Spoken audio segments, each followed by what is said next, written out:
buenos días a todos. Les agradecemos muchísimo su presencia en esta jornada sobre la fiscalidad en España, problemas, retos y propuestas. No voy a perder un minuto, casi ni un segundo, en remarcar lo actual del tema, lo mucho que importa a la sociedad española, la situación de nuestros impuestos, las propuestas de reforma que se anuncian y que se están en este momento debatiendo y elaborando. Es un tema sin duda importante. Esta jornada no es un intento de proponer una fiscalidad concreta, no es un intento de proponer una reforma concreta, sí que es un intento de traer a los expertos, los principales expertos, me atrevería a decir, en la materia y pulsar su opinión sobre lo que debería ser la fiscalidad española en el futuro. Yo lo primero que quería plantear son los problemas con los que hemos afrontado o se han afrontado los 2 primeros años que por lo menos por mi parte estoy al frente de la Dirección General de Tributos. Y me gustaría sintetizarlos en cuatro bloques muy concretos. El primero, el de la consolidación fiscal. El segundo, el de la lucha contra el fraude. El tercero, tratar de evitar ese cierto sesgo hacia el endeudamiento. Y por último, también establecer determinadas medidas para el impulso de la actividad y del crecimiento económico. Cuando hablamos del problema de la consolidación fiscal, de la consecución de determinadas cifras del déficit público, todos tenemos muy presentes todas las medidas recaudatorias que se han ido estableciendo, que si el gravamen complementario en renta, que la subida de tipos de IVA, que si la subida de tipos en especiales, que si todas las medidas que se han adoptado también en el ámbito del impuesto sobre sociedades. Efectivamente, son un conjunto de normas que algunas de ellas efectivamente se han ido adoptando con cierta urgencia por la vía del Real Decreto Ley, porque los acontecimientos han ido mandando en muchas situaciones y en consecuencia se han tenido que adoptar estas situaciones. Como consecuencia de todas las medidas que se han adoptado, presupuesto para el año 2014, recaudación esperada, 22.000 millones. De esos 22.000 millones, ¿qué se estima que es consecuencia de las medidas adoptadas en los 2 últimos años? 9.000 millones. Aquí las cifras son, si cabe, más relevantes. A partir de aquí, bien saben que estamos ante una reforma del sistema tributario. Será un año de reformas, un año de modificaciones tributarias, pero creo en este caso estamos hablando de unas reformas que tienen que ya no son tanto como una respuesta a los acontecimientos, sino que tienen un carácter ya de revisión general, un carácter estructural. Muchísimas gracias. En mi opinión, el objetivo fundamental de la próxima reforma tributaria debería ser el aumento de la eficacia recaudatoria del sistema impositivo. La difícil situación de nuestras cuentas públicas exige una reducción sustancial de la deuda y es difícil que ello pueda lograrse de forma exclusiva reduciendo el gasto. Por ello creo que es inevitable que la reducción de la deuda pública tenga que basarse en un aumento significativo de los ingresos impositivos. Es necesario y urgente, por tanto, llevar a la práctica cambios estructurales sustanciales para conseguir una tributación más efectiva y hacerlo sin que ello perjudique a la recuperación. Plantear una reforma tributaria orientada a aumentar los ingresos en un momento de crisis o, en el mejor de los casos, de tímido inicio de la recuperación, ofrece un claro flanco de crítica por los efectos que tal detracción de recursos pueda tener sobre el consumo y, por tanto, sobre el ritmo de recuperación. En mi opinión, esta no es en realidad una opción, porque su probabilidad de fracaso es alta, como también lo es el daño que la misma podría causar a la economía española. Dicho esto, es evidente que la reforma, además de aportar más recaudación, debe mejorar la eficiencia de nuestro sistema tributario debe hacerlo más equitativo y debe minimizar el potencial perjuicio al consumo. Podemos decir, sin temor a equivocarnos, que lo que vaya a acontecer con el impuesto sobre la renta en los próximos meses va a tener una trascendencia indiscutible en la vida económica del país y en la vida económica de los españoles. Por eso parecía sensato dedicarle una sesión monográfica en esta jornada.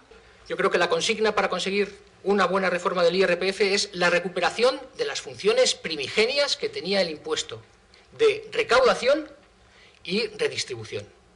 Y para eso, inevitablemente, pasamos, o deberíamos de atender a las siguientes reglas. La aplicación generalizada del impuesto. Hay que reducir significativamente los tipos marginales, ampliar la definición de las bases imponibles y eliminar deducciones, bonificaciones y exenciones. Simulando sobre la población de declarantes actualmente existente la reforma básica que he planteado, tendríamos una caída importante de los tipos marginales ponderados del 32,54 al 26,66 y un aumento importante también de los tipos medios, del 14 al 18,74.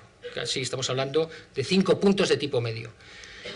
En términos recaudatorios, estaríamos consiguiendo casi 30.000 millones de euros. Es decir, 3 puntos de PIB, que es justamente lo que nos separa de esa media del entorno europeo. Ha habido cambios, ha habido aumentos en los tipos y han coincidido siempre con fases de recesión económica donde ha sido necesario aumentar los impuestos. Esto ha sido una tónica en España, es decir, nos hemos acordado de que hay que reformar el impuesto cuando pues hay problemas de déficit o cuando estamos recaudando poco. Tras el colapso de 2009 y el aumento de los tipos de 2010, hemos aumentado la recaudación y en números absolutos tenemos un nivel de recaudación parecido o similar al que teníamos en 2005. Es decir, que hemos avanzado, hemos conseguido reflotar, pero nuestro nivel de rendimiento recaudatorio es muy bajo. ¿En qué situación estamos respecto a la Unión Europea? Bueno, ya se ha comentado anteriormente, el ratio IVA-PIB es el más bajo de la Unión Europea, no estamos en la cola, de una forma indefinida, sino que estamos en la última posición. La media de la Unión Europea es un 7,1, tenemos un 5,4. Los siguientes países en rendimiento, Italia e Irlanda, tienen un 6,2, es decir, casi un punto por encima. Es decir, tenemos mucho trabajo por hacer. Y las reformas que ha habido en España en el año 2012, bueno, 2010 y 2012, han conseguido aumentar ese ratio, pero todavía sigue siendo muy bajo. No hay cifras comparadas, por lo tanto no podemos hacer comparaciones, pero podríamos estar a un nivel de un 5,6 aproximadamente, según los cálculos que he hecho, y seguimos teniendo, insisto, un problema de insuficiencia recaudatoria. Recaudamos poco. ¿Qué alternativas hay de reformas para el IVA? Yo básicamente hablaría de 3. Una es la vía clásica, que es subir tipos. La otra sería modificar bases. Y después hablaría de otras alternativas. Realmente podemos simular cientos de combinaciones de reformas, cientos. Pero me fijaría en una propuesta que es la del informe Mirles, que es ¿por qué en un tipo único de IVA? De esto hablaré también. Concretamente, el impuesto sobre la renta de sociedades puede contribuir o frenar el crecimiento económico porque influye en las decisiones de inversión y financiación de las empresas, que son los motores del desarrollo económico en cualquier país. Sabemos que en España muchas empresas han tenido que cerrar por no poder hacer frente a los elevados pagos por el altísimo endeudamiento asumido.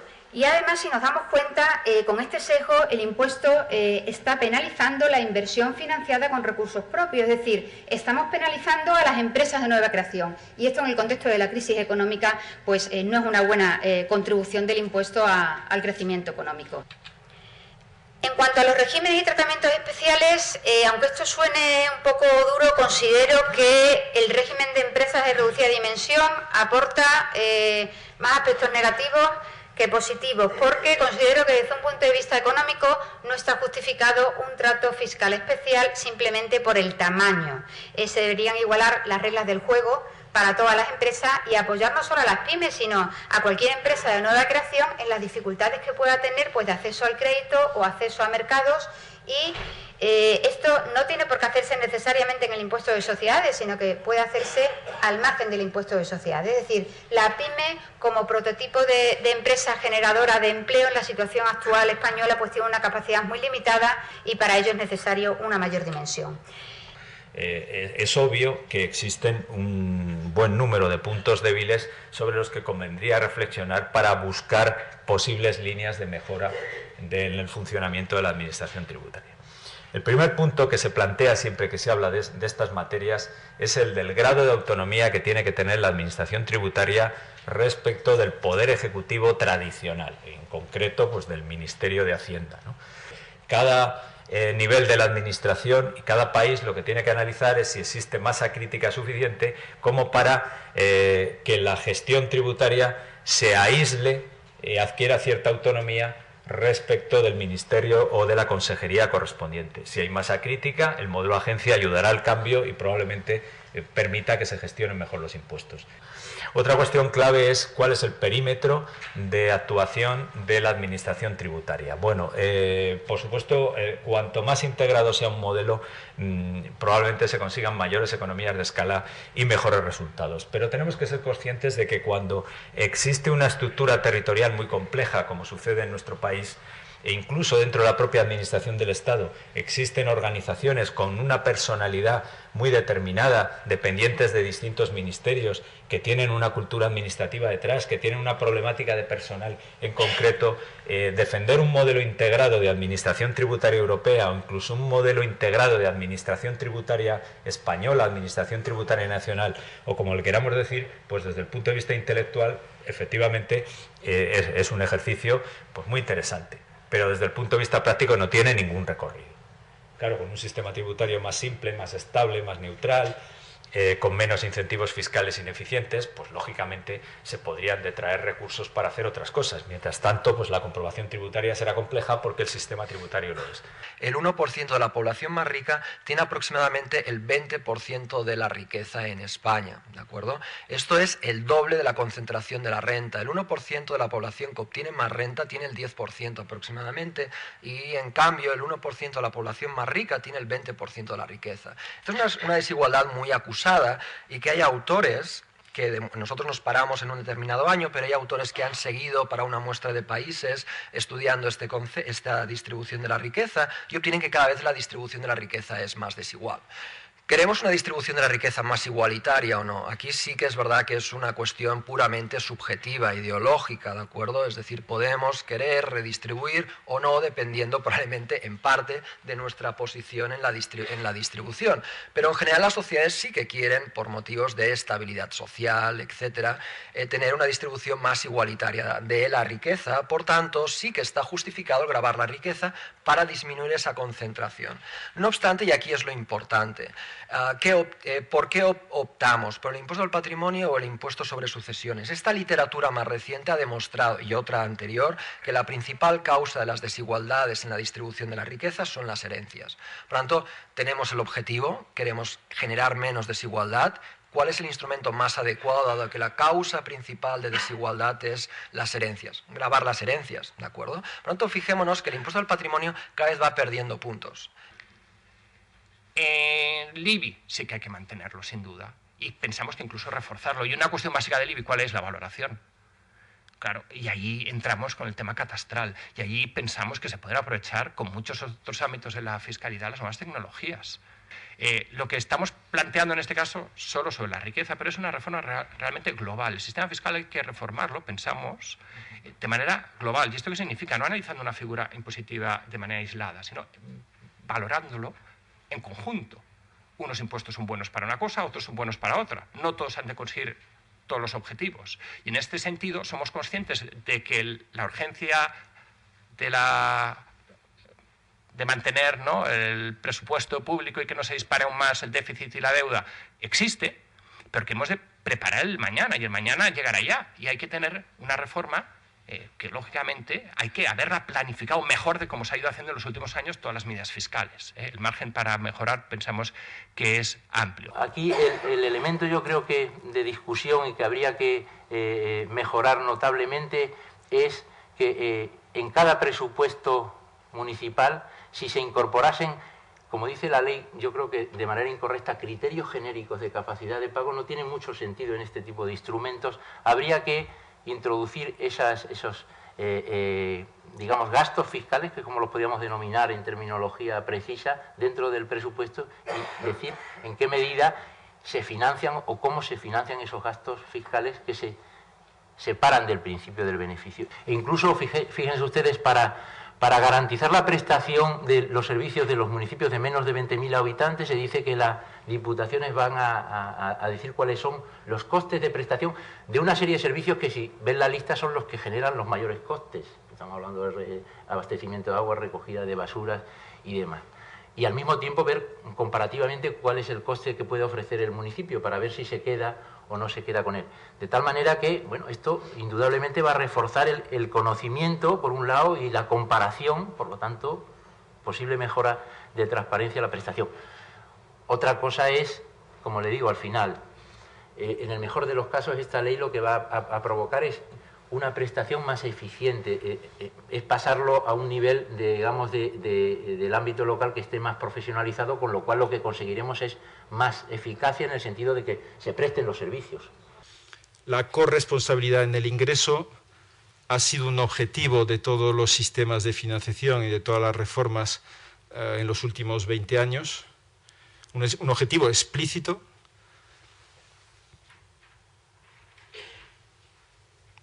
No me voy a pronunciar si la hemos logrado o no. No la hemos logrado quizá mucho, pero bueno.